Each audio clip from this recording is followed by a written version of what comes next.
Caros amigos, retomando o nosso trabalho a respeito de licitação e contratos, nós tínhamos falado no bloco anterior a respeito do registro de preços,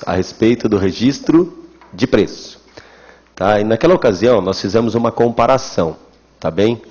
Preste atenção. E aqui eu vou retomar um pouquinho do que nós estávamos falando, exatamente porque houve problema com a mesa de som, e o pessoal das unidades aí, eles não tiveram acesso à informação que vocês aqui de maneira privilegiada tiveram aqui no nosso curso, tá bom?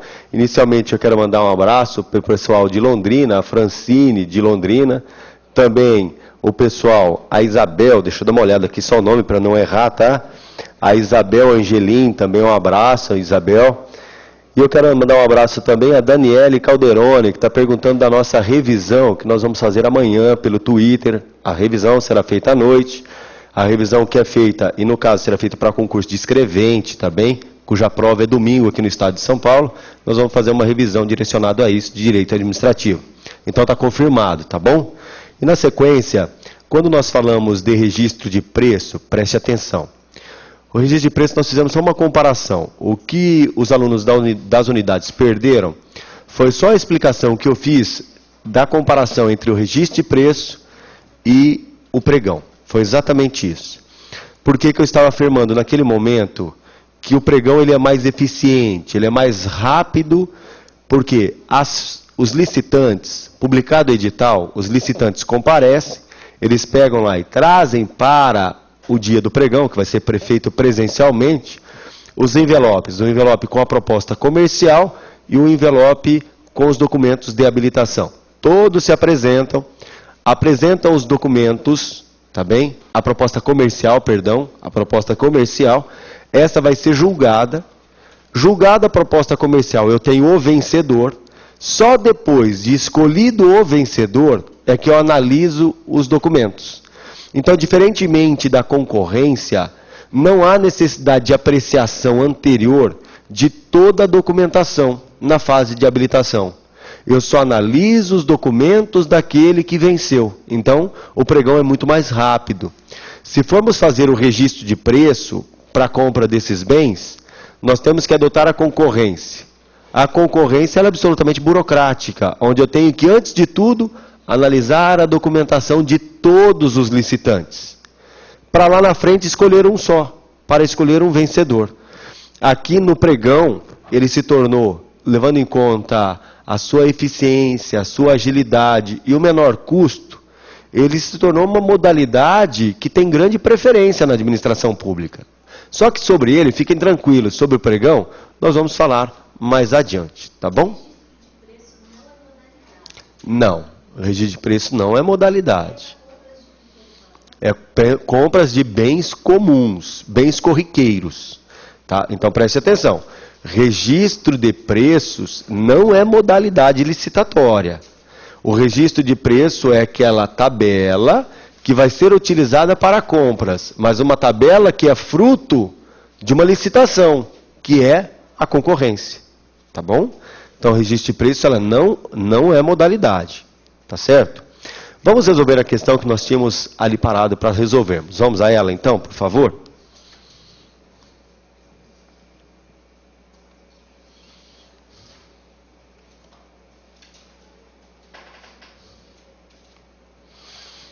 A possibilidade de se oferece a participação de quaisquer interessados na concorrência, independentemente de registro cadastral, na administração pública que a realiza ou em qualquer outro órgão, corresponde ao princípio da universalidade.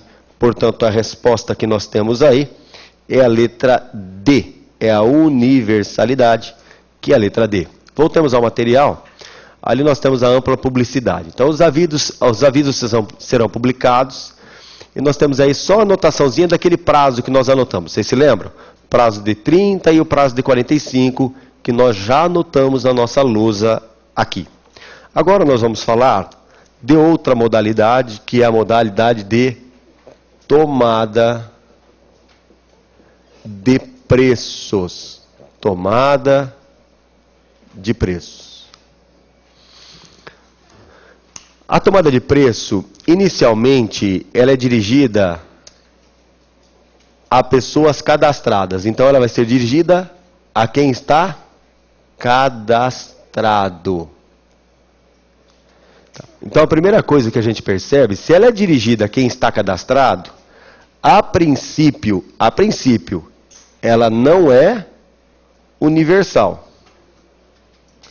A princípio, ela não é universal, porque é uma modalidade que se dirige a quem já está cadastrado. Só que eu não posso negar a possibilidade de participar dessa licitação aqueles que não estão cadastrados. Os não cadastrados poderão participar? Poderão. Desde que se apresentem com até 3 dias de antecedência à apresentação das propostas.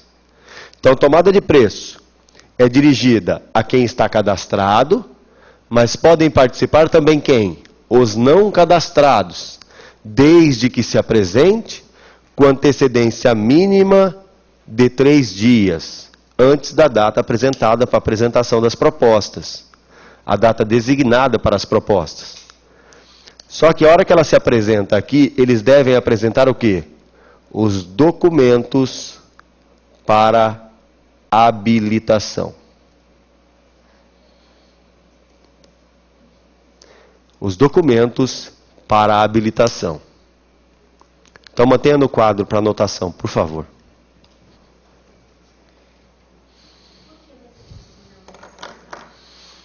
Oi? A princípio, eu disse. Eu falei, a princípio ela é não universal. Mas ela se torna universal porque permite a participação de todos agora. Eu falei inicialmente, tá? Então, vem até aqui, por favor. Preste atenção. A tomada de preço, ela é dirigida a quem? A quem está cadastrado. Ponto. Se ela é dirigida a quem está cadastrado, ela é universal? Não. Mas essa não universalidade, ela não vai se manter. Porque apesar de dirigida a quem está cadastrado, ela se estende a quem está fora. Tá? Ao permitir que se estenda aos não cadastrados, ela passa a ter a universalidade como característica. Então, inicialmente, ela se dirige a quem? Aos cadastrados. Então, inicialmente, eu não posso dizer que ela é universal. Agora eu pergunto, ao permitir a participação de quem não está cadastrado, ela já vem caracterizada pela universalidade. No final das contas, ela é universal. Só isso que eu quero mostrar. Tá? No final das contas, ela é universal. Porque apesar de dirigida a quem está previamente cadastrado, ela permite a participação de quem? De quem não está. Tá certo? Então, no final de tudo, eu posso dizer que ela é universal. Ela terá ampla publicidade? Terá. Só que a publicidade que eu vou ter aqui é um pouquinho menor que aquela da concorrência. Por que ela é menor? Nós já sabemos do prazo que é menor. O prazo entre o edital e o momento da apresentação das propostas, no mínimo é de quanto aqui? A regra, 15 dias, excepcionalmente 30, aqui na tomada de preço. Tá bem? Então, só para nos recordarmos, na tomada de preço, o prazo mínimo entre o edital e a apresentação das propostas aqui será de quanto? A regra, 15 dias no mínimo. Excepcionalmente, 30 dias. Tá. Substancialmente, é essa a diferença em relação à concorrência. Substancialmente é essa a diferença. Porque pergunto a você, vem até aqui por gentileza.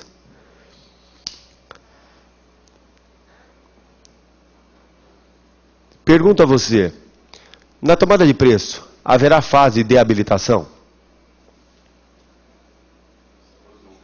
Perfeito. Vem até aqui por gentileza, olhe. É óbvio, se apresentarem somente cadastrados, habilitação não haverá. Mas se não cadastrados se apresentarem, aí é necessário que se analise a documentação. Aí eu vou ter uma fase de habilitação.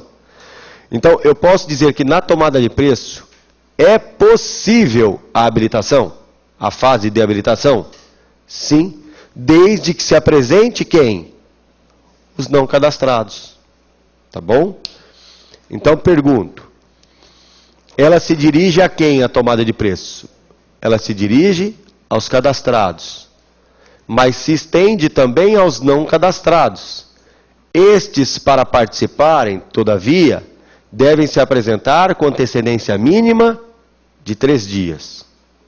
Agora eu pergunto, apresentando-se com antecedência mínima, esse prazo mínimo é o necessário para que haja análise dos documentos, para que haja a habilitação. Então, ela pode ter fase de habilitação? Pode, desde que não cadastrados se participem, não cadastrados se apresentem. Aí, ao participar, eu tenho fase de habilitação. Então, na tomada de preço, pode haver fase de habilitação? Pode, desde que dentre os licitantes eu tenha aqueles que não estão cadastrados. Qual que é o prazo de uma fase de habilitação dentro da concorrência de tomada de preço? A partir, depois que passa esse prazo de publicidade? Não há prazo aqui. Não há prazo. Não tem prazo. A lei não estabelece prazo. Marca a data para apresentar documento. Tá? Não, o problema é o seguinte. A prática, o que acontece? Vem até aqui, por favor.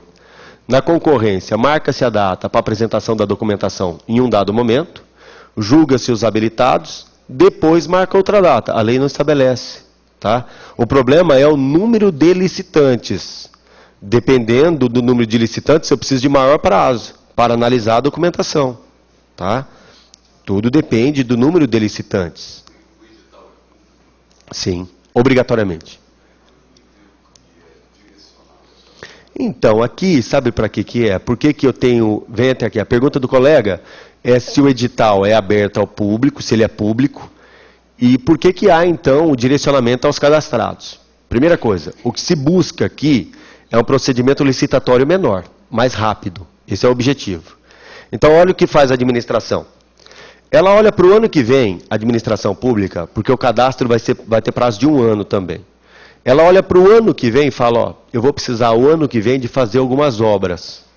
Então vamos fazer o seguinte, eu já vou cadastrar algumas empresas que tenham interesse de participar, para lá na frente, eu tenho tudo preparadinho para fazer um processo licitatório rápido.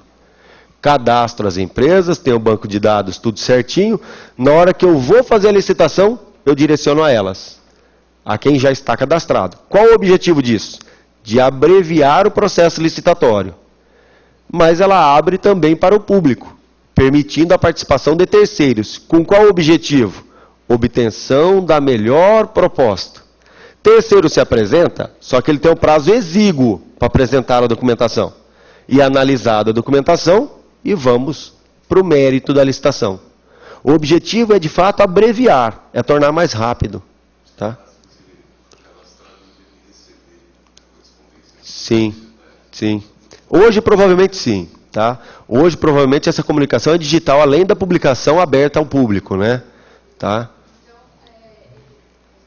Então, o edital é lançado antes, antecipadamente, para que as empresas se cadastrem? Não, são duas coisas diferentes.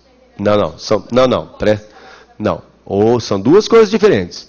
A administração, ela olha lá na frente e pensa, eu quero fazer obras lá na frente. Ela não vai abrir licitação agora. Ela vai mandar uma correspondência para os interessados para que façam o cadastramento. Tá? Para quem ela já conhece, por exemplo, empresas do município, fala, eu quero analisar o documento de vocês. Analisa e faz o cadastro, acabou. Tá? Faz o cadastro, depois abre a licitação. Tá bem? Tá. Então, a quem é dirigida a tomada de preço? Ela é dirigida a cadastrados e não cadastrados.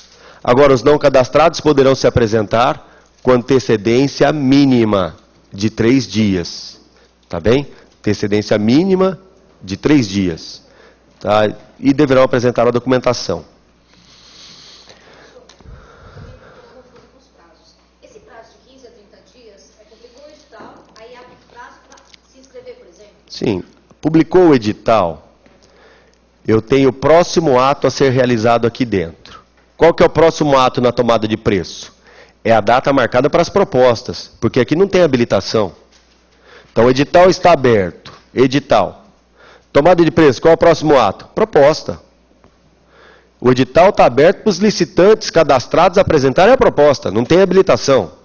Tá, agora eu pergunto, marcamos a data para a proposta. 3 dias de antecedência é o prazo que tem o não cadastrado. Ele tem que vir até aqui e me apresentar. Eu tenho 3 dias antes da proposta para analisar a documentação dele. Tá bem? Então, com 3 dias no mínimo de antecedência, tá? É o tempo suficiente para analisar a documentação. Tá certo? Então, aqui eu tenho a data já marcada para a proposta. Então, preste atenção, por favor. A tomada de preço não é que ela privilegia empresas, não é isso.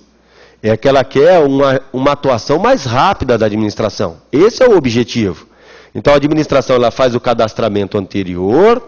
Depois desse cadastramento, ela já sabe, fala, ó, vou abrir licitação para obras, então vou direcionar elas. É o que nós deveríamos ter para sermos eficientes no caso dessas histórias de Copa do Mundo. Ora, se a administração está antevendo a necessidade de licitação, nada mais correto do que fazer o cadastramento antes e depois ter rapidez. Tá bem? Não ficar protelando, empurrando. Tá? Então, o objetivo do cadastramento é que seja menor. Qual é a diferença, então, substancial entre a tomada... Eu estou falando de procedimento, não é de valor. Qual é a diferença substancial entre a tomada de preços e a concorrência? É o fato de, na tomada de preço, não existir fase de habilitação? Não, ela pode ter. A diferença não está aí. A diferença está no prazo do edital. Só isso. O prazo do edital é menor aqui. Tá bem? Se nós formos analisar, o procedimento acaba sendo o mesmo, já que eu posso ter fase de habilitação.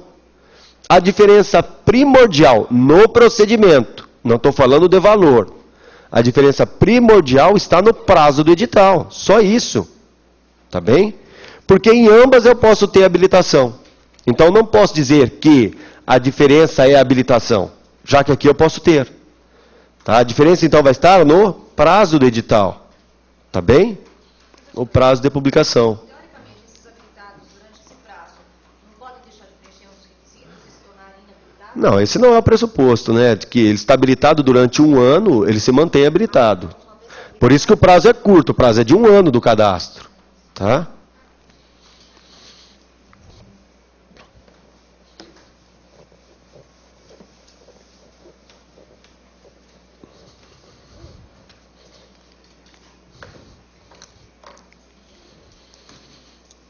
Agora preste atenção, quando se fala do convite, o convite é a única modalidade, mantenha aqui no quadro, por favor, o convite é a única modalidade que não há edital, o que eu tenho é a carta convite como instrumento de convocação. Então, no convite, não há edital, o que eu vou ter é a carta convite. Carta convite. Vamos a um exemplo. Nós sabemos que para as compras de serviços que não sejam de engenharia, será utilizado o convite quando o contrato for de até quanto? Compras e serviços que não sejam de engenharia, cujo contrato será de até R$80 mil. Contratos até R$80 mil, posso usar o convite. Tá bem? Então eu quero fazer um contrato que está avaliado em 80 mil. Pode ser o convite? Pode. Eu vou direcionar a carta convite a três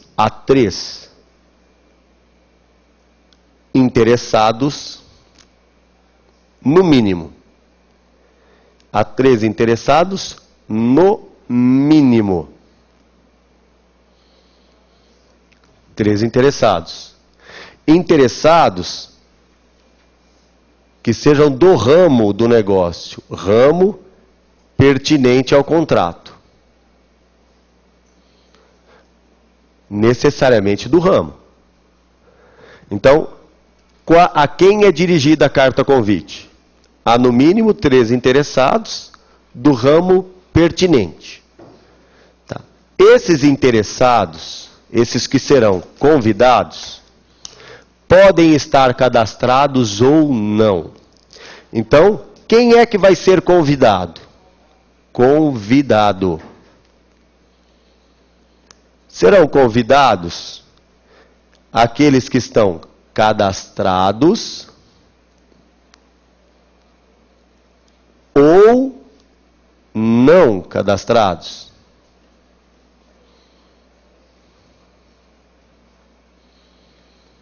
Cadastrados ou não. O que interessa é que eles serão convidados. Então, estou falando dos convidados. Cadastrados ou não. Então, vamos a um exemplo. Vem até aqui, por favor. Pode manter no quadro para anotação, tá? Pode manter no quadro.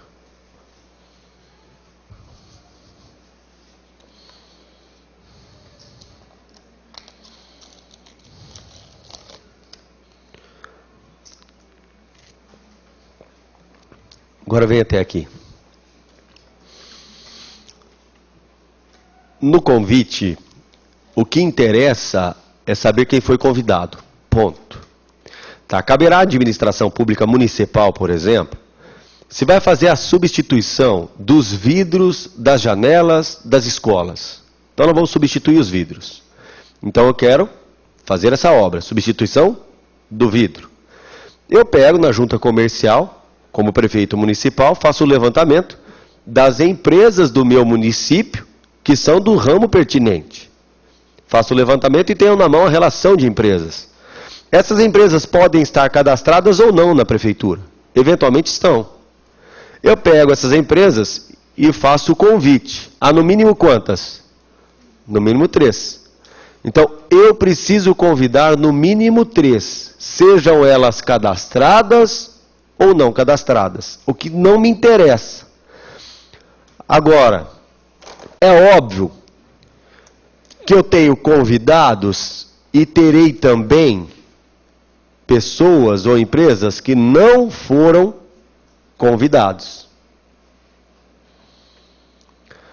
Quem não foi convidado, agora eu posso ter, preste atenção para não errar, hein? Eu posso ter o não convidado que é cadastrado. E eu posso ter o não convidado que não é cadastrado. Então, o que me interessa por enquanto é separar 2 grupos maiores aqui. Quais grupos? Os convidados de um lado e os não convidados do outro. O convite é direcionado a no mínimo 3, só que a lei fala que o extrato do convite tem que ser publicado. Ao publicarmos esse extrato do convite, ele se estende a quem? Aos não convidados. Então eu posso dizer que o convite é direcionado a empresas do ramo pertinente, cadastradas ou não, mas é extensivo a quem? A outras empresas. Só que se você for observar a redação do texto, vem até aqui, por favor. Na hora que a gente vai na lei, a lei fala que o convite será direcionado a no mínimo 3 por unidade. E será extensivo a quem é cadastrado. Portanto, pode participar quem é cadastrado. Desde que esse cadastrado, esse que não foi convidado, mas que é cadastrado, desde que ele se apresente com antecedência mínima de 24 horas da proposta. Então ele tem que se apresentar com antecedência mínima de 24 horas da proposta. Então preste atenção. Convidados. Eu posso ter convidado, cadastrado e não cadastrado. Beleza. Esse daqui, cara, vai participar. Ele foi convidado? Ele recebeu o convite. Está aqui. E quem não recebeu o convite, pode ir na festa? Pode. Só que ele só vai na festa se ele for cadastrado. Apresentando-se com antecedência mínima de 24 horas. Perfeito? Tá. Nós vamos observar a redação do texto e eu quero que vocês notem que o texto ele não fala do não convidado não cadastrado.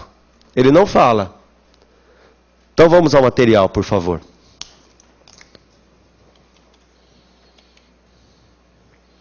Antes de tudo, vamos resolver essa questão aqui, ó, por favor.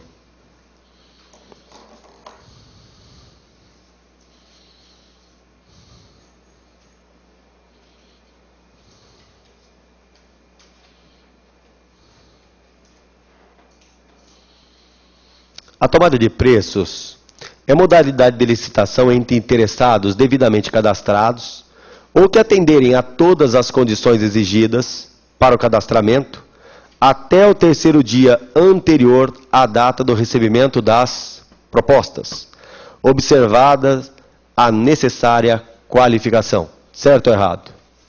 O item está certo, é a literalidade do texto. Vem até aqui, por favor.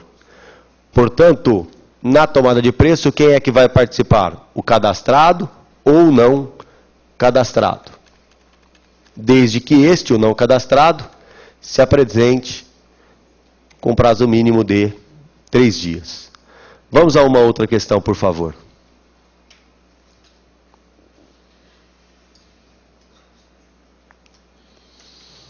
Diferentemente do convite, a tomada de preço não é uma modalidade de licitação, mas um procedimento preparatório cujo objetivo é realizar orçamento de bens ou serviços a serem adquiridos, de forma a oferecer subsídio para a elaboração do respectivo edital. Errado. Tomada de preço, vem até aqui, por favor. Para quem não estuda, a tomada de preço parece que é um levantamento orçamentário, mas não é. É modalidade licitatória. Então o item está errado. Agora sim, vamos à literalidade do texto que fala do convite, por favor. Observe a redação do texto, é isso que nos interessa agora, tá? O convite é modalidade de licitação entre interessados do ramo pertinente. Precisa ser do ramo? Precisa. Tá? Cadastrado ou não. Escolhido e convidado em um número de 3 pela unidade. Paramos aqui. Então vem até aqui, por favor. O convite é direcionado a quem? A pessoas do ramo.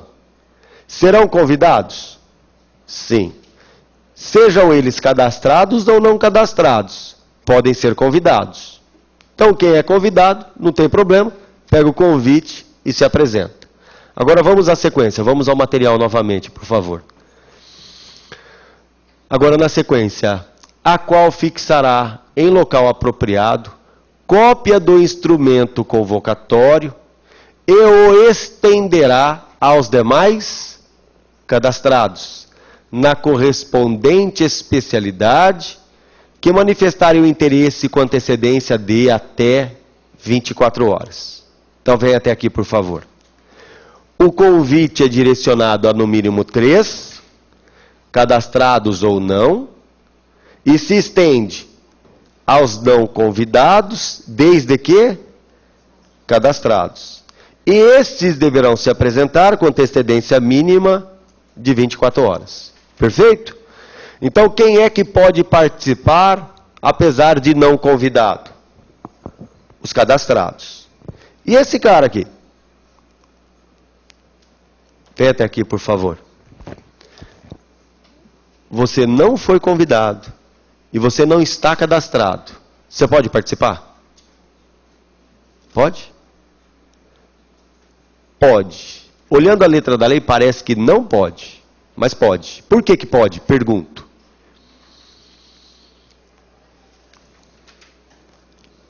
Por que que pode? Sim, mas por que que pode? Por que que aquele que não foi convidado e não cadastrado, eu vou admitir ele? Basta, eu sempre pergunto isso, toda vez que há uma limitação, eu sempre faço essa pergunta. E a resposta é sempre a mesma. Objetivos da licitação: dar oportunidade a todos e com isso obter a melhor das propostas. Então o objetivo aqui é abrir as portas. Ora, então nós vamos fazer o seguinte aqui, vamos dar uma ajustada na casa, tá? A doutrina tem admitido a participação do não convidado e do não cadastrado.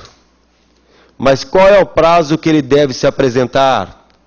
No mínimo de antecedência. Será 24 horas? Não, 24 horas é para quem já está cadastrado. Então não tem pouco tempo, tudo bem, ele só apresenta a proposta comercial, mas já está cadastrado. Nós vamos trazer a solução da tomada de preço para cá. Então o que nós vamos fazer? Não convidado, agora vem até aqui por favor.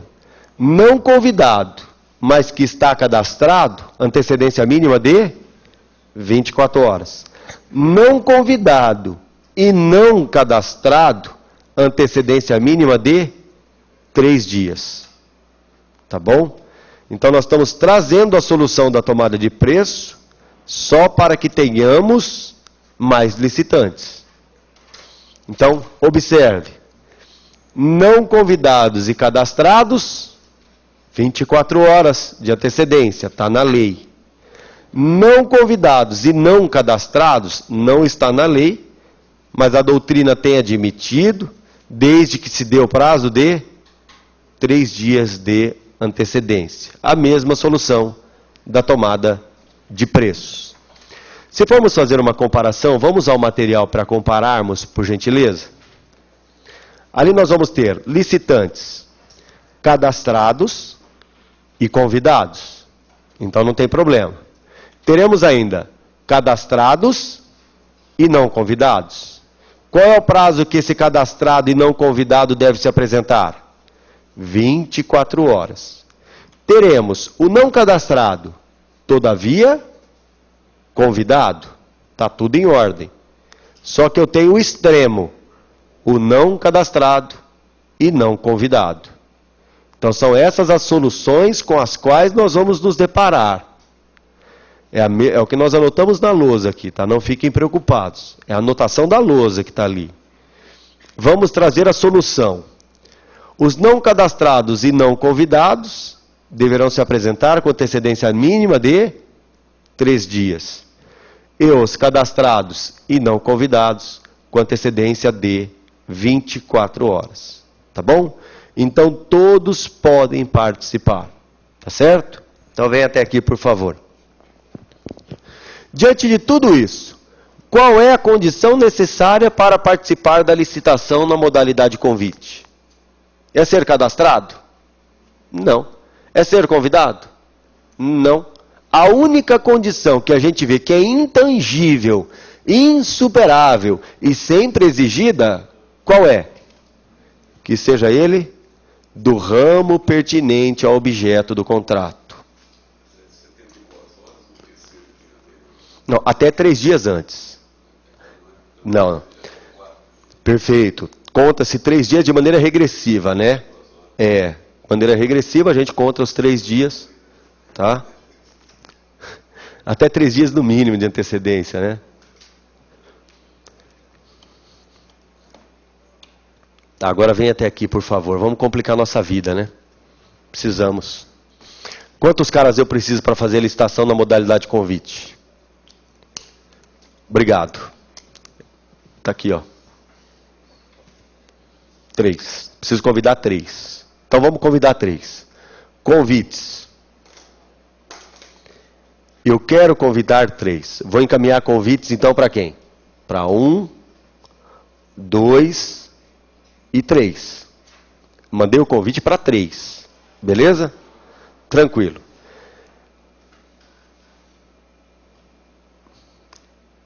Um não compareceu. Os outros 2 vieram. Então nós tivemos uma ausência e os outros 2 estão aqui. Então, quem está na licitação? Esses 2. Esse cara não compareceu, ele está fora.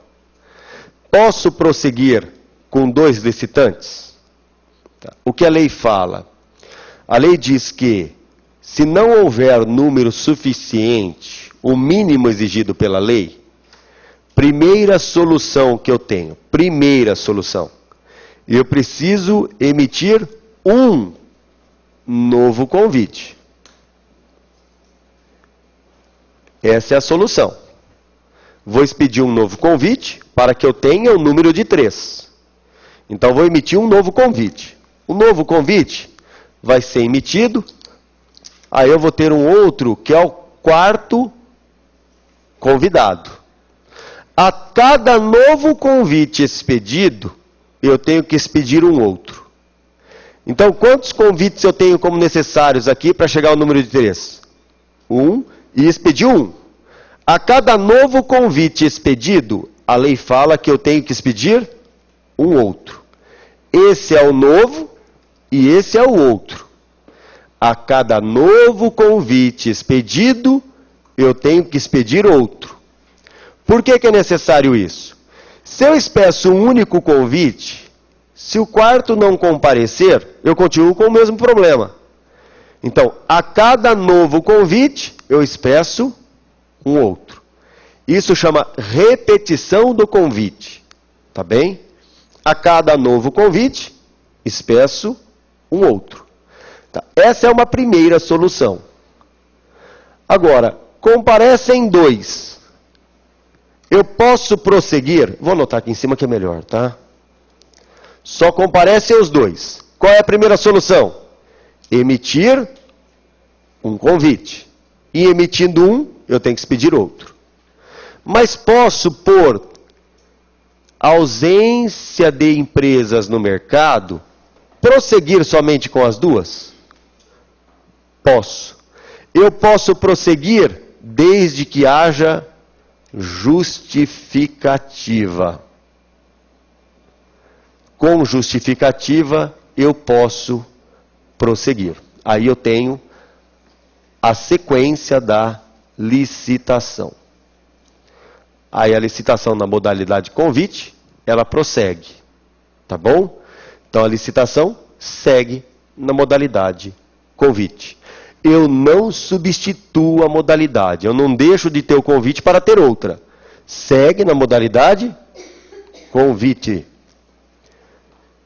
Então, as 2 soluções. Primeira solução e segunda solução possível. Tá? Então, por ausência de interessados ou ausência de empresas, eu tenho que expedir um novo convite. A cada convite expedido, expeço um outro. Ou posso prosseguir somente com essas que compareceram, desde que haja justificativa. Tá bom? Tá. Então, na ausência de um, eu só tenho os 2. Qual é a solução? Expede um novo convite. A cada novo convite, eu tenho que expedir um outro. Mas posso prosseguir com aqueles que se apresentaram? Sim. Desde que haja justificativa para tanto, aí eu vou prosseguir ainda na modalidade convite. Mantenha no quadro, por favor.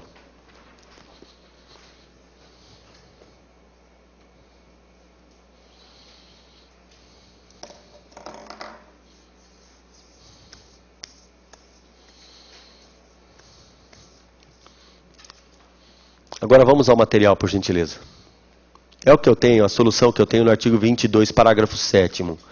Quando por limitação do mercado ou manifesto desinteresse dos convidados, for impossível a obtenção do número mínimo de licitantes, essas circunstâncias deverão ser devidamente justificadas no processo, sob pena de repetição do convite. Então eu posso justificar e prosseguir?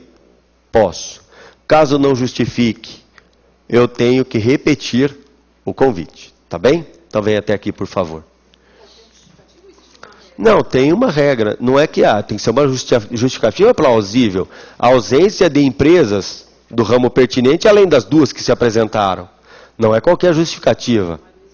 Não, não há. Tá? Então não há e eu posso prosseguir. Tá bom? Então preste atenção. Se não houver licitantes que preenchem o número mínimo de 3, qual é o caminho? Primeiro, para obtenção da melhor proposta, a gente repete o convite. Manda mais um e outro. Mas eu posso prosseguir só com os 2 que se apresentaram? Sim, desde que eu justifique por manifesta ausência de interessados no mercado. Aí o processo segue na modalidade convite, não é outra modalidade, tá bom? Segue na modalidade convite e não em outra modalidade. Aí esses daqui são os valores que nós já tínhamos visto. Agora vamos a essa questão, por favor.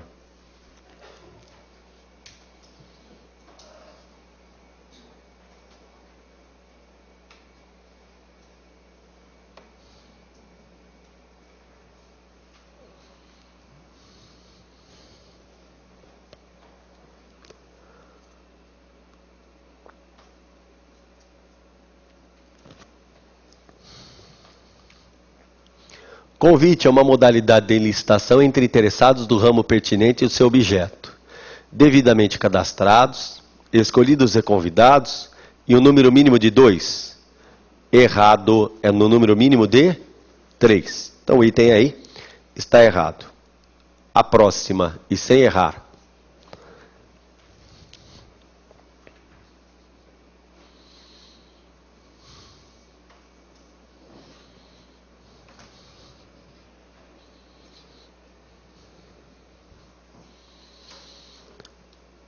O edital é o meio pelo qual a administração torna pública a realização de uma licitação. A modalidade de licitação que não utiliza o edital, qual é? É o convite. É o único que não tem edital, é o convite, cujo instrumento de convocação qual será? Vai ser a carta convite. Venha até aqui, por favor. O instrumento de convocação não é o edital, e sim a carta convite. Então, o único que não tem edital é o convite. Então, a resposta da nossa questão aí é a letra D de dado. Agora, sem errar, hein? Por favor.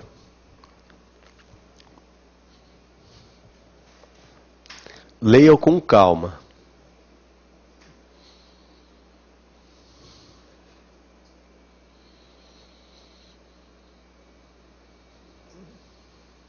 Vamos resolver por exclusão, tá bom? Obrigado.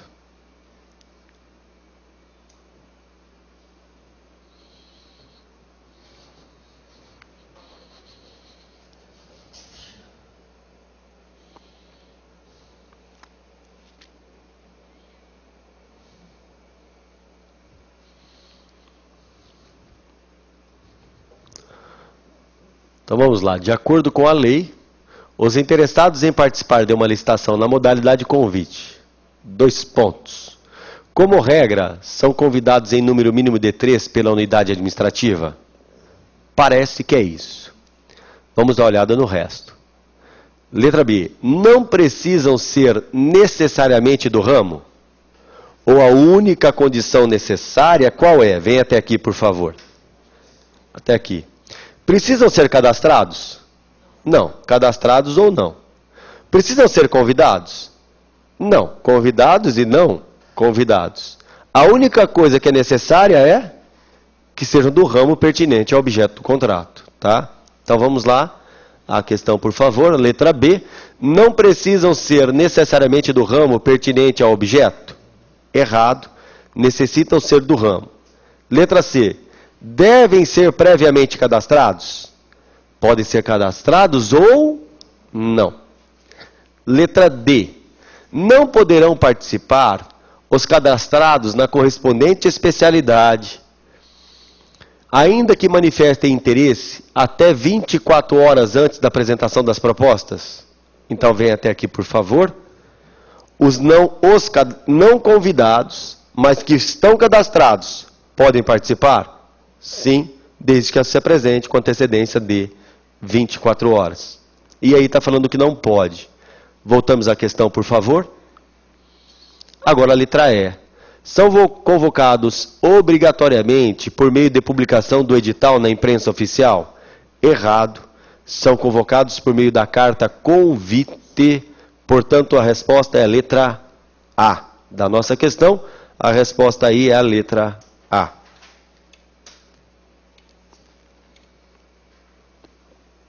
A questão que está na frente é a mesma. Essa daqui é muito fácil também, né? A única modalidade de licitação para a qual não se exige o edital é o convite? Certo. Agora nós vamos falar do concurso. Vamos falar do concurso.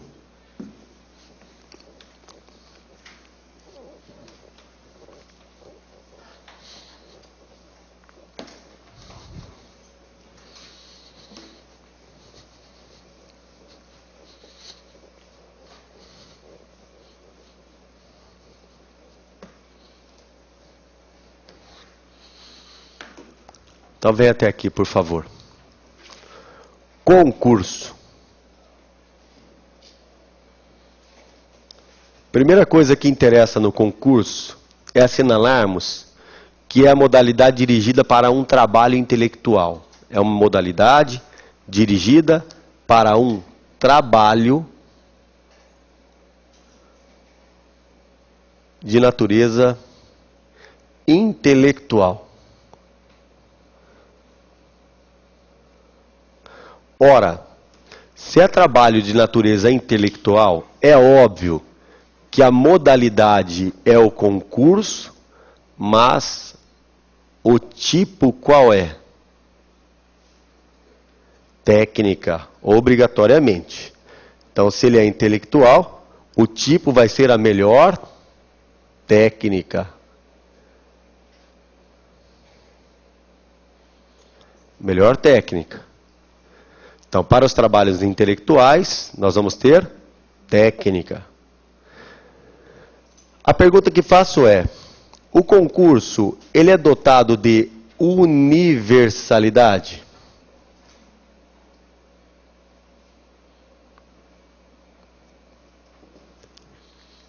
Ele é, pois podem participar quaisquer interessados. Então, ele é, porque podem participar quaisquer interessados. Tá bem? Então ele é universal, porque pode participar qualquer interessado. Esse trabalho de natureza intelectual, ele pode ser artístico, científico ou técnico. Artístico, científico e técnico. Então eu contrato o sujeito para um trabalho artístico, científico ou técnico. O vencedor, aqui, ele vai receber uma remuneração ou um prêmio. Remuneração ou prêmio?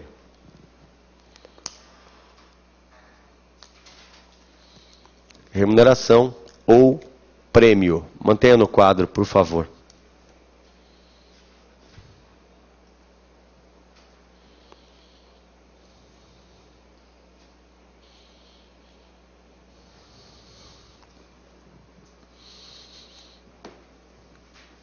E qual que é o prazo mínimo entre o edital, prazo mínimo entre o edital e a apresentação das propostas? No mínimo, 45 dias. No mínimo, pode abrir um pouquinho mais a tela, por favor? É isso, obrigado. No mínimo, 45 dias.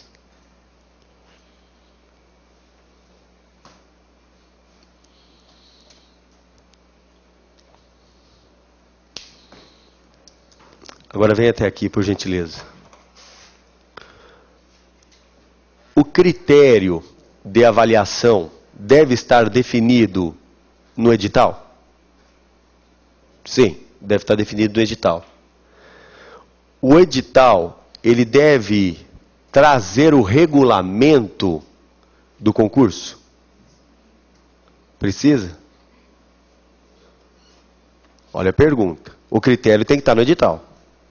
E o regulamento do concurso? Tem que estar no edital também? Não precisa. O edital só precisa mencionar onde eu obtenho o regulamento. Tá bem? Então preste atenção, são coisas diferentes. O critério de julgamento vai estar definido no edital. E o edital, ele pode trazer o regulamento, pode, não tem problema. Mas basta que ele traga o local onde eu obtenho o regulamento. Tá bom? Basta que ele mencione isso. Atualmente, com a informatização que a gente tem, normalmente o edital de concurso fala: obtenha o regulamento através do site, Você vai lá e baixa o regulamento. Acabou. Ele só precisa te indicar onde é que você pega. Tá bem? Ele não precisa retratar o regulamento todo. Ele vai definir o critério de julgamento, sim, mas o regulamento você vai pegar onde o edital indicar. Tá certo? Observe a redação do texto. Vamos ao material, por gentileza. O concurso deve ser precedido de regulamento próprio, a ser obtido pelo interessado no local indicado no edital. Tá bom? Então venha até aqui, por favor. O regulamento, ele existe antes do edital. E você, no edital, terá a indicação de onde você vai obter o regulamento. Tá certo? O regulamento vai indicar as diretrizes, as qualificações, tudo mais. Ele não precisa estar retratado no edital. Cuidado. Basta que o edital faça o quê? Indique o local para você retirar o regulamento. Tá? Quem vai fazer prova da ESAF, constantemente vai lá e acessa o sitezinho da ESAF. Vocês já entraram na página da ESAF? Já. Lá na página da ESAF, toda hora tem concurso de monografia. A todo momento você olha lá, concursos de monografia. Aí você clica lá, aparece o edital do concurso e o regulamento do concurso. Monografia sobre direito internacional, monografia sobre direito previdenciário, monografia a respeito de administração pública, a respeito de orçamento. A gente tem tudo isso lá. E ele estabelece o quê? O regulamento, está lá no site, e o edital também. Tá? Então aqui eu tenho um trabalho de natureza intelectual, caracterizado pela universalidade, para trabalho artístico, científico e técnico, tá certo? Onde terá remuneração ou prêmio. Esse é o concurso, tá bom?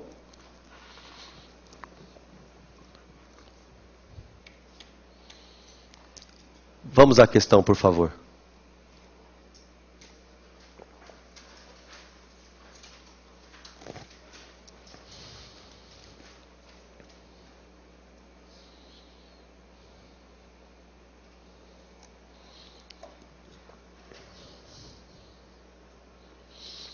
O concurso é a modalidade de licitação entre quaisquer interessados para escolha de trabalho técnico, científico ou artístico, mediante a instituição de prêmio ou remuneração aos vencedores, conforme critério definido no edital. O edital vai definir o critério ou não? Ele tem que definir o critério definido no edital. Qual é o critério? Melhor técnica. Tem que estar definido no edital. Então o item está certo aí. A próxima.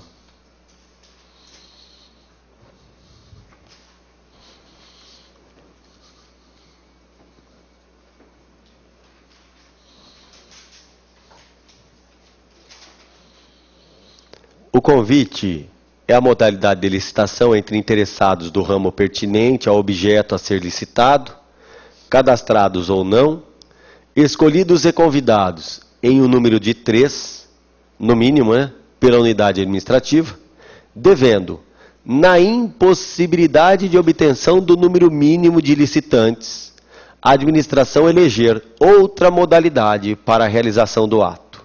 Certo ou errado? Está errado. Vem até aqui, por favor. No convite, se eu não alcanço o número mínimo, qual é a primeira medida? Faço um novo convite e a repetição. Posso prosseguir com um número insuficiente? Posso, desde que eu faça a justificativa. Mas ainda assim, prossigo na modalidade convite. Eu não escolho uma outra modalidade. Tá bem? Segue na mesma modalidade. Tá bem? Não há substituição aí do convite por outra modalidade. Agora nós vamos falar do leilão. Então o item aí está errado, tá? Essa questão está errada. Nós vamos fazer a anotação agora sobre o leilão. Pois não. Sim. É uma... Não. Preste atenção. O concurso, ele tem uma comissão especialmente designada para o seu julgamento. Venha até aqui, por favor. Preste atenção quando se fala do concurso. Concurso é para trabalho de natureza intelectual, artístico, científico ou técnico. Fatalmente, nos quadros da administração, a gente não acha servidor que tenha o conhecimento exigido para o julgamento. Posso ter? Posso. A lei, a 8.666, diz que no concurso haverá uma comissão especial de julgamento, composta por servidores públicos ou não, mas sempre por quem tenha conhecimento técnico. Tá? Pode ser servidor ou não, mas sempre por quem tenha conhecimento técnico. Não dá para eu exigir que no concurso a comissão de julgamento seja só servidores públicos, porque muitas vezes eu não tenho dentre os funcionários alguém que tenha a técnica exigida para a avaliação do trabalho apresentado. Tá? Então nós vamos pegar e constituir essa comissão. Tá bom? Agora a respeito do leilão. Leilão nós já conhecemos, pelo menos de maneira simples, né? Leilão. O leilão também posso dizer que é uma modalidade universal. Leilão também é uma modalidade universal. É caracterizado pela universalidade, porque se dirige a qualquer interessado. O leilão objetiva a alienação. A alienação. Ele objetiva a venda. Vai vender. Alienação do quê? Vamos falar da regra por enquanto. O leilão tem como objetivo a venda de bens. Bens móveis. Os bens móveis serão alienados através do leilão. Mas quais bens móveis? Nós temos os bens inservíveis, ou seja, que não servem mais. Teremos ainda os bens móveis penhorados e ainda os bens móveis apreendidos. Então, os bens móveis serão vendidos por meio da modalidade leilão. Isso no caso dos bens móveis. Exceção que surge em relação aos móveis. Exceção.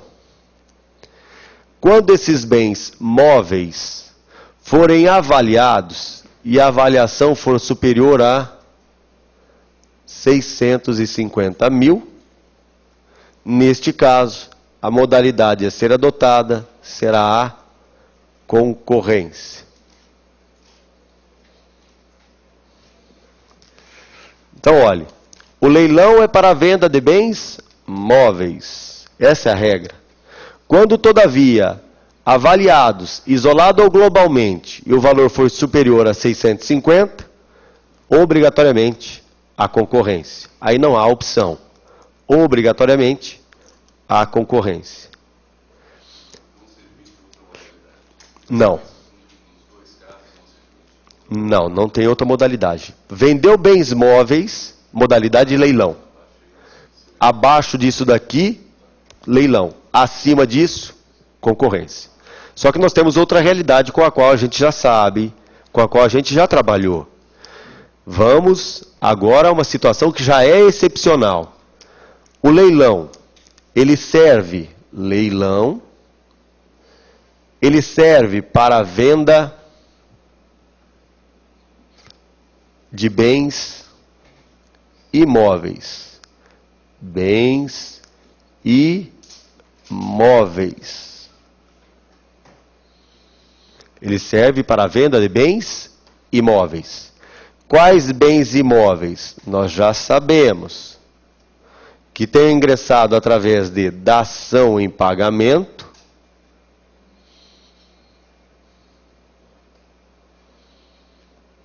e através de procedimento, através de procedimento judicial. Ou através de procedimento judicial. Neste caso, nós já sabemos que a administração terá a discricionariedade, podendo realizar o leilão ou a concorrência.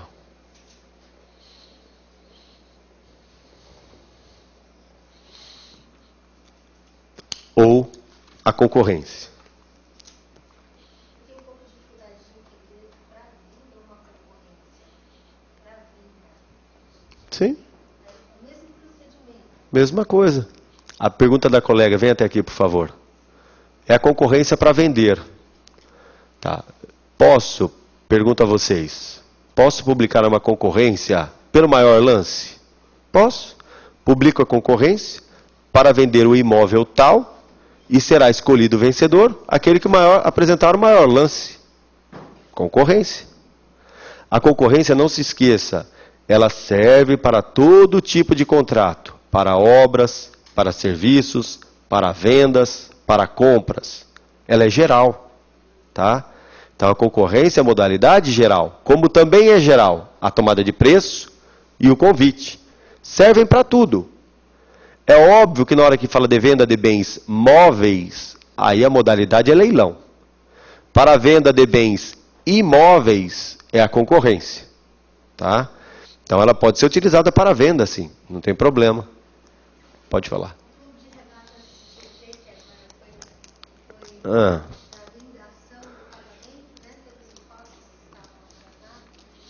Ele pode entrar aqui. Se ele entra como pagamento de imposto devido, é dação em pagamento. Ali ingressa no domínio público em dação em pagamento. Interessa para o poder público ficar com aquela propriedade? Não, vai vender. Vende através do quê? Do leilão ou concorrência. Agora eu te pergunto, vem até aqui, por favor. A colega está falando de um prédio aqui em São Paulo, que é um terreno, um clube esportivo, em um lugar muito bem localizado. Eu pergunto a você, seria importante naquela, se houver a venda, tá? Se for para realizarmos a venda, uma maior amplitude de divulgação e a participação de um número elevado de interessados? Se eu fosse administrador, eu não faria o leilão, eu faria a concorrência. Perfeito? Tá? Ali é uma situação nobre, especial. Um valor vultoso, caro, um local muito interessante para as empresas. Então vamos fazer o seguinte, fazer leilão não, vamos fazer a concorrência que tem maior amplitude? Sim. Tá? Então cabe à administração fazer o juízo de valor neste caso. Então não se esqueça, o leilão é para a venda de bens móveis. Essa é a regra, vai vender bens móveis. Agora, surge uma situação interessante em relação ao imóvel. E a gente precisa chamar atenção para esse detalhe. Vamos colocar aqui, é só um exemplo, tá? Aqui, ó. Eu vou apagar essa anotação do lado.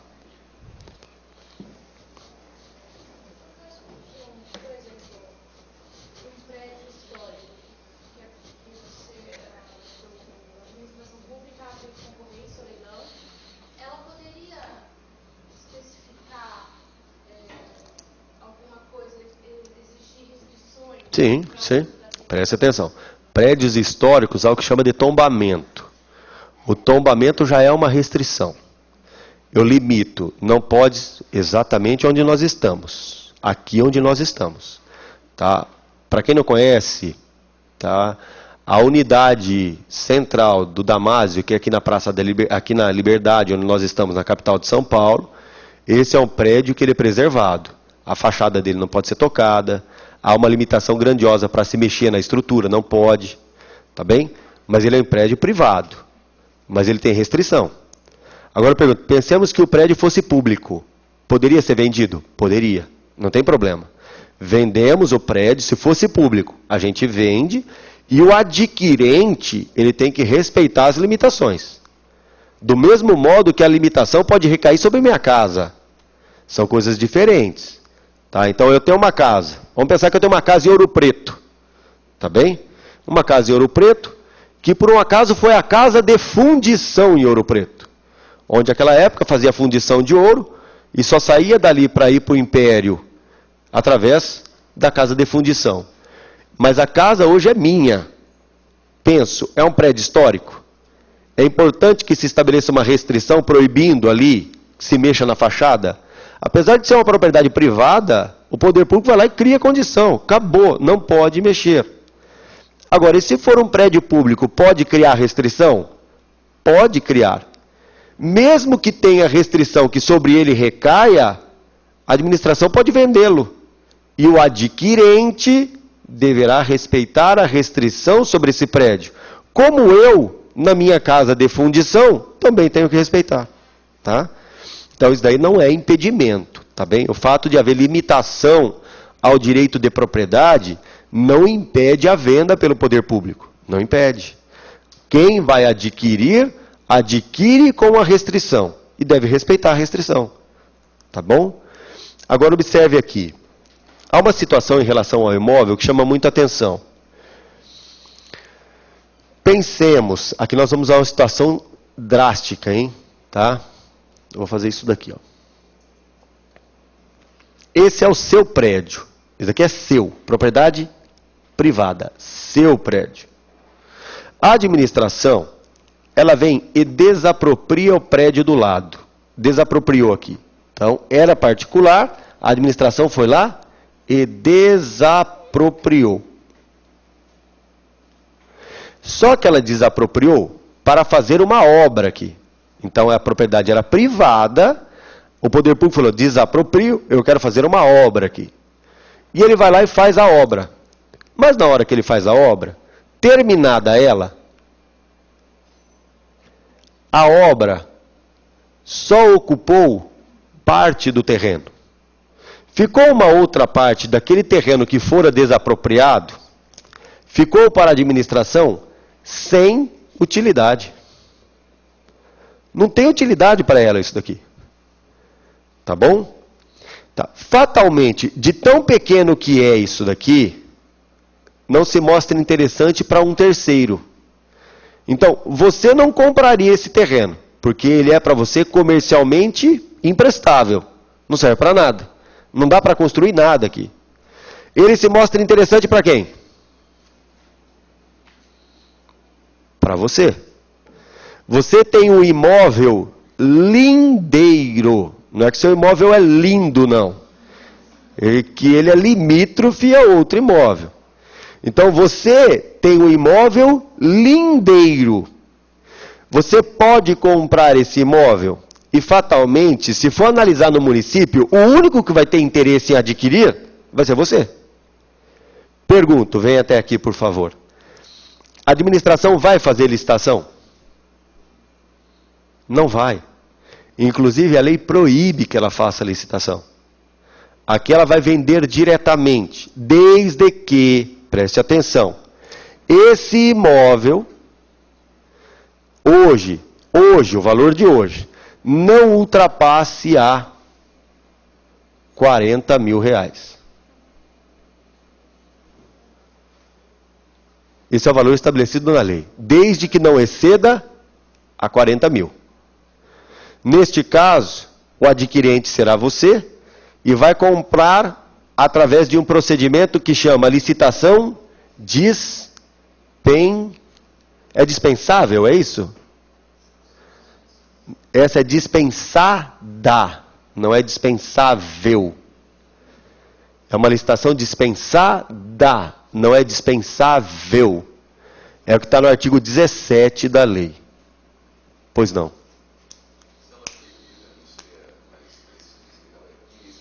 Não. É que a lei rola como dispensada mesmo. Tá? As inexigibilidades estão no artigo 25. Na inexigibilidade, só para fazermos uma comparação, vem até aqui, por favor. Na inexigibilidade é impossível fazer, ainda que eu queira. Aqui, em tese, é possível. Eu consigo fazer licitação para vender para alguém? Em tese é possível. Agora eu pergunto, a lei fala, não vai fazer, ela é dispensada, artigo 17. Tá bom? Então, essa é uma hipótese em que a venda do imóvel feita pela administração não será feita por meio de licitação. Tá bom? Não será feita por meio de licitação. Quando remanescente de obra, eu tenho um imóvel cujo valor não ultrapassa 40 mil, que se torna interessante ao proprietário lindeiro. Nesse caso, ela vai ser dispensada. Artigo 17 da lei.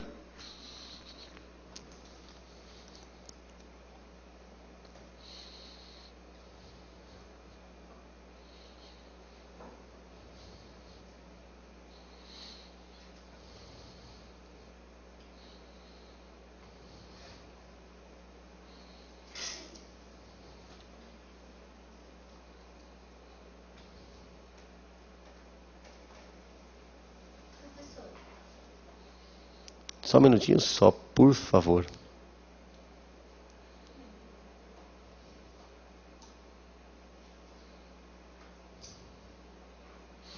Pode falar.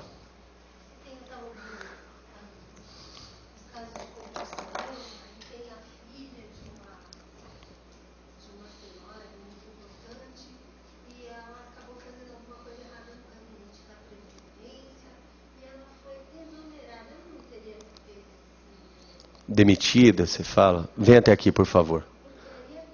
É uma dúvida, é uma pergunta da colega que, levando em conta alguns fatos que nós vimos na imprensa, no Fantástico, a gente está vendo isso a toda hora, que houve a exoneração de algumas pessoas vinculadas à administração pública federal. E a gente sempre vê isso. Sai na televisão ontem e o cara é exonerado hoje. Pode isso? Pode, porque é cargo comissionado. Não é demissão, porque não está aplicando penalidade. Tá bem? Está só exonerando. Mas surge uma questão importante. Não tem nada a ver com licitação, é só porque o assunto é absolutamente atual. E isso sempre surge dúvida em relação ao aluno. O aluno fala, pô, o cara pisou na bola, o cara fez coisa errada, não tinha que ser demitido? Ora, ele não foi demitido porque ele tem cargo comissionado. Então ele foi exonerado. Mas uma pergunta maior surge ainda. Pergunto, deve processar administrativamente? Se fez alguma coisa errada? Deve. Ainda que tenha sido exonerado. Por quê? A Lei 8.112, ela estabelece que aquele que for exonerado ad nutum, que é o caso se descubra um ilícito praticado por ele em atividade, devemos instaurar o procedimento para que seja aplicada a pena de destituição do cargo comissionado. Aí você pensa, pô, mas como é que eu vou destituir um cara que ele já está fora? Tá. A consequência jurídica tão só.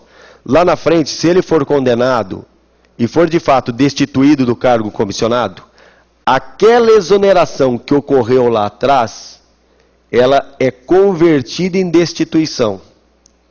Então, aquela exoneração que nós tivemos, ela passa a ser uma destituição. Mas, de novo, a pergunta do aluno chega, e daí? O que rola?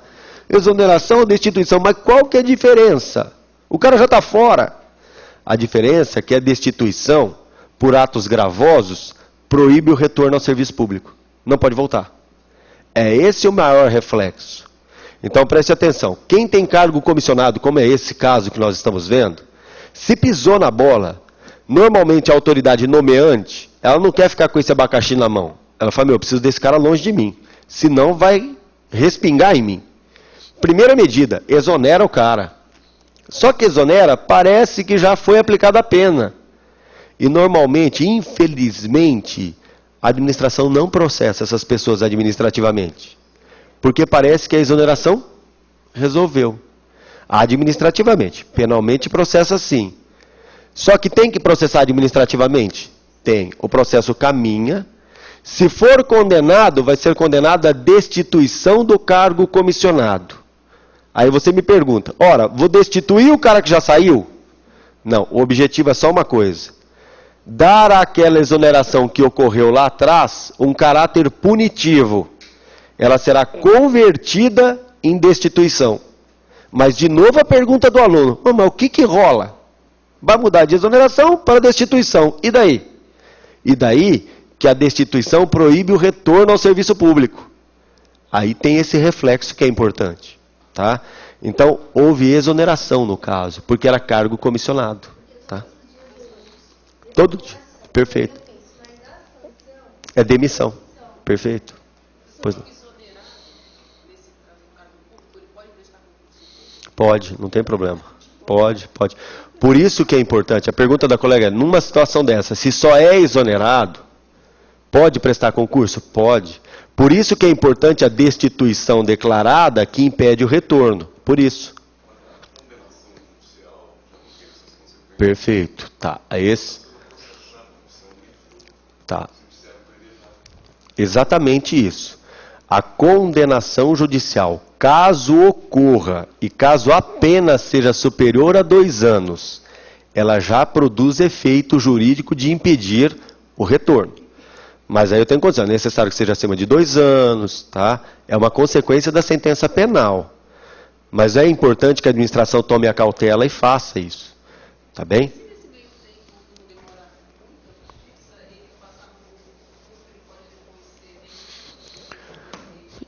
A rigor, sim. A rigor, sim.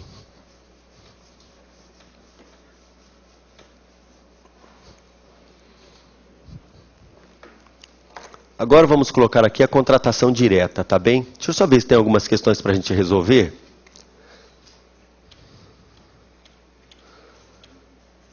Temos, na sequência, sem errar, por favor. E essa daí é infantil, tá?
Agora vem até aqui. Eu só consigo resolver isso daí se eu lembrar da tabela de valor. Senão, não consigo. Quer dizer, a toda hora eu tenho questões que exigem da gente o conhecimento da tabela. E vocês não podem esquecer a tabela e eu tenho certeza que não esqueceram. Certo? Obrigado, certo. A concorrência, vamos fazer uma separação, aí eu quero que vocês me ajudem. Tá bom? Vamos colocar aqui 2 pacotes. Engenharia. E outros. Vocês não precisam anotar isso, vocês já têm isso daqui.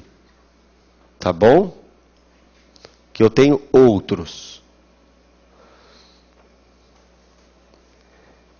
Concorrência.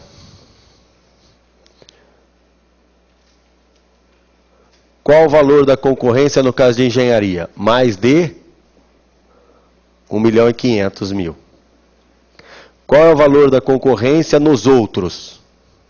Mais de 650.000. Tomada de preço. Até 1.500.000. Aqui até 650.000. E finalmente, convite até 150.000 e aqui até 80 mil. Tá. Eu preciso saber essa tabela para eu resolver aquela questão lá. Vamos à questão. Vamos a ela, por favor. A questão fala: para a celebração por um estado de uma compra. Pronto, já resolveu o nosso problema. Está querendo comprar. Agora vem até aqui. Para compras, é engenharia ou é outros? Outros. Qual é o valor da compra do nosso probleminha lá? 100 mil reais. Se é 100 mil, pode ser o convite? Não pode, o convite está fora. Pode ser a tomada de preço? Pode. Pode ser a concorrência? Pode. Porque é compras. Beleza. Agora vamos à questão novamente. Então vamos lá. Para a celebração por um estado de uma compra no valor de 100 mil e de um contrato de obra de 3 milhões. Vem até aqui agora. Se é obra, é engenharia? Se é de 3 milhões, é acima de 1,5 milhão? Sim. Então aqui tem que ser obrigatoriamente concorrência. A solução adequada, a correta e perfeita, qual é? Seria convite no primeiro, tomada de preço do primeiro caso, tomada de preços, 100 mil, e na segunda hipótese, concorrência. Seria essa a alternativa correta. Essa é a exata, mas eu tenho ela lá? Não tenho. Dentre as alternativas, agora eu vou ao plano B. Aqui tem que ser obrigatoriamente concorrência. Só que quando cabe tomada de preço, posso substituí-la pela concorrência. Então eu tiro essa, a resposta fica concorrência e concorrência. Tem lá isso? Tem. Então a resposta da nossa questão, vamos a ela novamente, é a letra E, concorrência e concorrência. E não tem jeito de errar. Certo ou errado? Certo.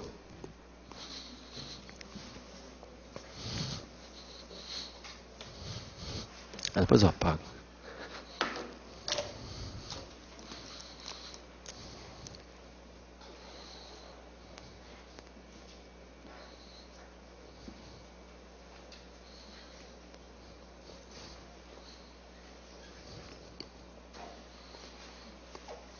Contratação direta, vem até aqui, por favor. São as hipóteses onde há exceção ao dever de licitar. Hipóteses onde eu tenho exceção ao dever de licitar. As hipóteses de contratação direta devem ser definidas em lei. Em lei. Lei editada por quem? Obrigado. Pela União. Então, hipóteses de contratação direta, que são exceções ao dever de licitar, devem ser definidas em lei. Lei estabelecida ou editada por quem? Pela União. Por que tem que ser pela União? Porque são normas gerais. Porque são normas gerais. Observando a lei de licitações, nós vamos encontrar três tipos de contratação direta. Nós teremos a licitação dispensada do artigo 17. A licitação dispensável do artigo 24. E a licitação inexigível do artigo 25. Então eu tenho a licitação dispensada, dispensável e inexigível, que eu tenho na lei. Dispensada, dispensável e inexigível. No material de vocês só tem duas situações anotadas aí, eu quero que vocês coloquem a outra, tá? Salvo engano, no material só está dispensável e a inexigível. Tá bem? Tá faltando uma aí.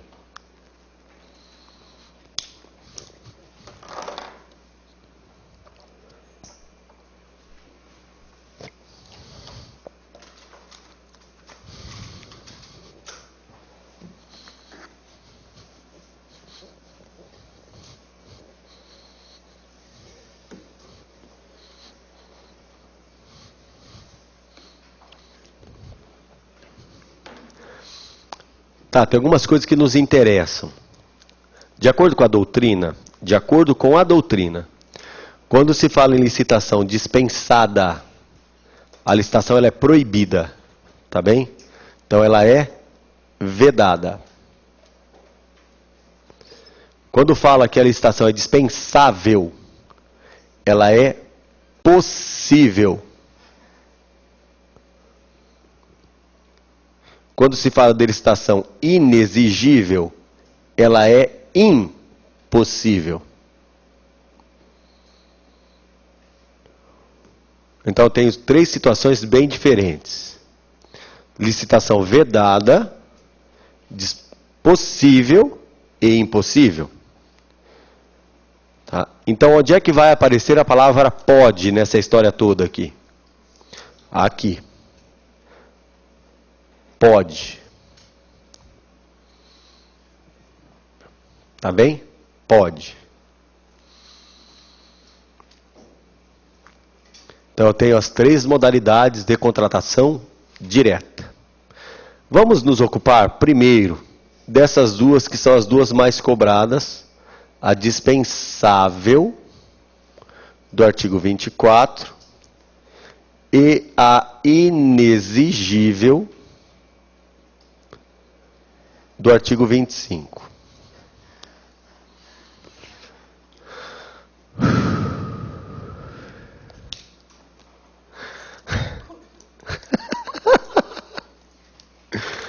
Delícia, vem até aqui, por favor. Você imagina você dando aula, tá?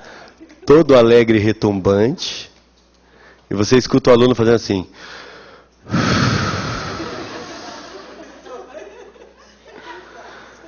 Você fala, nossa, isso deve estar um saco, cara. Fala, não é possível, deve estar sendo um martírio. Mas é algo, sabe por que me chamou a atenção esse... Porque ele não representa o que eu olho e vejo no semblante dos alunos. Você olha o brilho nos olhos, o entusiasmo, certo? Por isso que me chamou a atenção. Né? Mas isso estimula a gente, sabe? Olhar o semblante de vocês, tá vendo? Isso dá um ânimo, você nem imagina como é legal.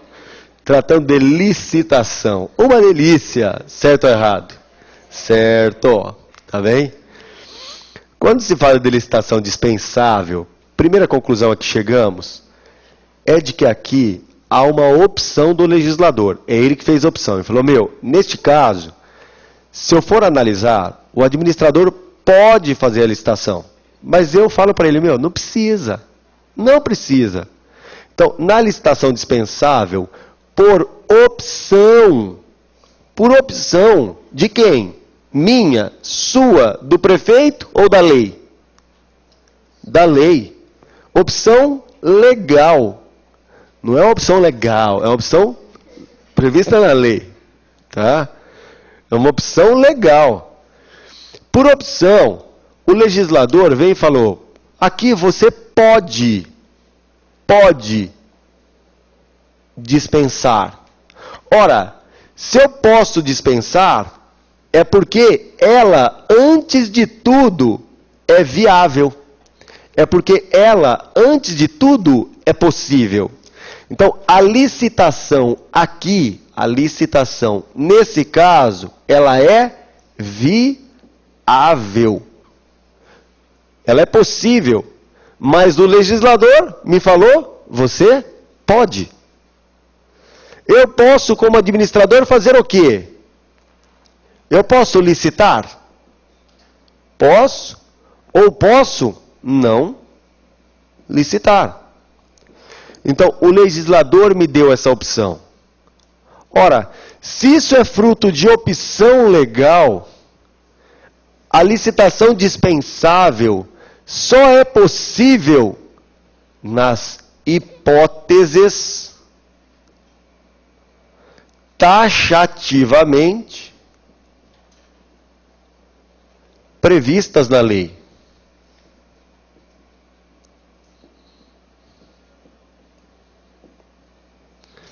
Então, licitação dispensável, ela pode ser dispensada em quais hipóteses? Nas hipóteses taxativas da lei.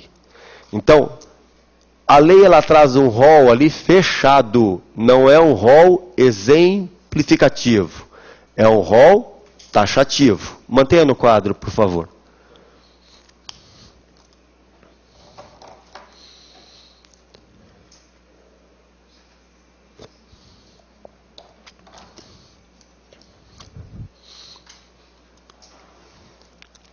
Nas hipóteses de licitação inexigível, entretanto, nessas daqui, a lei, ela prevê 1, 2, 3 situações, em que a licitação é impossível. Ainda que eu queira fazer, eu não vou conseguir, porque ela é impossível. Ainda que eu queira fazer, eu não consigo, porque ela é impossível.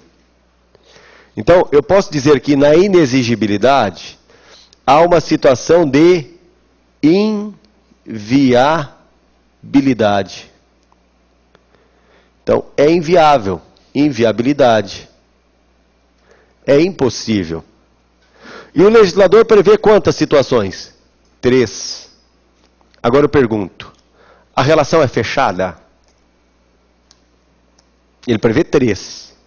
A relação é fechada ou é aberta?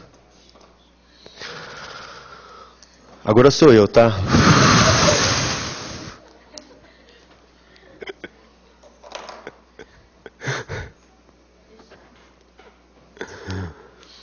Vamos aqui trabalhar, eu quero pragmatismo puro. Tá bem? Nós vamos ser práticos. Por que práticos que nós vamos ser? É festa lá. Por que nós vamos ser práticos? Porque aqui no Damásio, Complexo Damásio, a gente enxerga tudo fazendo o quê? Então lá na sua prova você vai fazer isso, né? Fechando os olhos você vai enxergar tudo. Preste atenção. Pensemos que você queira definir as hipóteses de inviabilidade. Então você vai olhar para fora e vai falar, ó, aquela situação A não dá para fazer. A situação B não dá para fazer. E a situação C também não dá. Mas é você que está considerando que é impossível ou é porque você está somente declarando uma inviabilidade que você notou? É diferente, ó, preste atenção. Não sou eu que estou estabelecendo que é impossível. Eu só estou afirmando que naquelas situações não dá para fazer. Sou eu que estou dizendo que não dá para fazer? Não, a inviabilidade é natural. Ela não decorre da minha vontade. A inviabilidade decorre do fato e não de mim. Eu só declaro. E foi isso que ele fez. O legislador, na hora que ele foi escrever a lei, ele olhou para fora, olhou para o mundo, falou, ali eu estou vendo 3 situações que não dá para fazer licitação. Mas pergunto, é ele que está considerando que é inviável? Ou a inviabilidade é natural? É natural. E ele se esforçou, cara. Ele olhou e falou, não, eu preciso ver outras situações. E ele conseguiu enxergar só 3. Pensemos que ele tenha condição de prever todas as situações inviáveis naquele momento. Pensemos que ele tem essa capacidade, que é algo mais do que extraordinário. Ele olha e fala, não, previ todas as inviabilidades. E ele notou 3. Arrolou elas. Outras situações de inviabilidade poderão surgir depois? Poderão. Porque a inviabilidade não decorre da lei, decorre do mundo, decorre do fato. Então, quando eu digo que é impossível fazer, eu não estou falando que é impossível por vontade minha. Eu estou falando que é impossível porque de fato é impossível.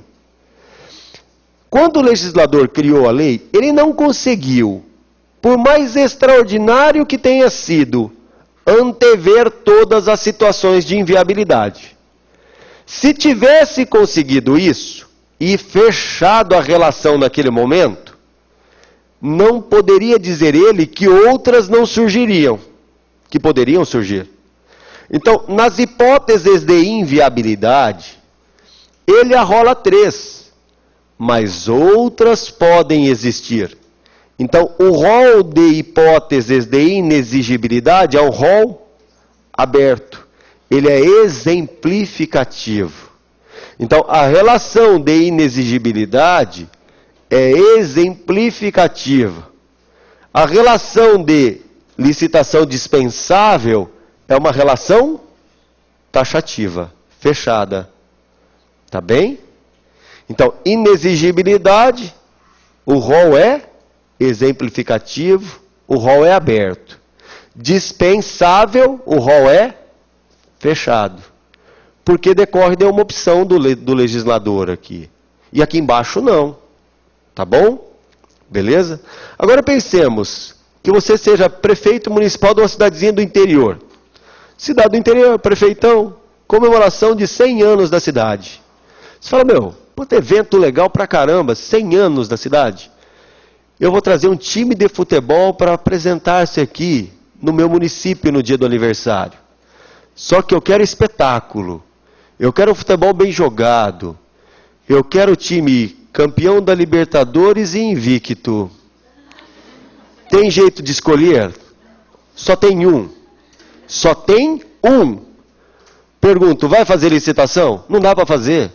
É impossível fazer, porque só tem um. Campeão invicto da Libertadores. Certo ou errado? Certo. Aí você distribui para os munícipes o manto sagrado. Para ir àquele evento histórico. Assistir quem? Fecha os olhos que aqui no Damásio você enxerga. Esporte Clube Corinthians. Certo ou errado? Há pouco tempo eu não podia falar isso. Mas chegamos à Libertadores. Ufa! Demorou. Engraçadinha. Demorou. Mas antigamente eu falava isso na sala e os alunos brincavam. Professor, sabe quando é que vai ser campeão da Libertadores? Quando o senhor vai ver? É só ligar o PlayStation. Tá? Aí o senhor vai ver o Corinthians campeão da Libertadores.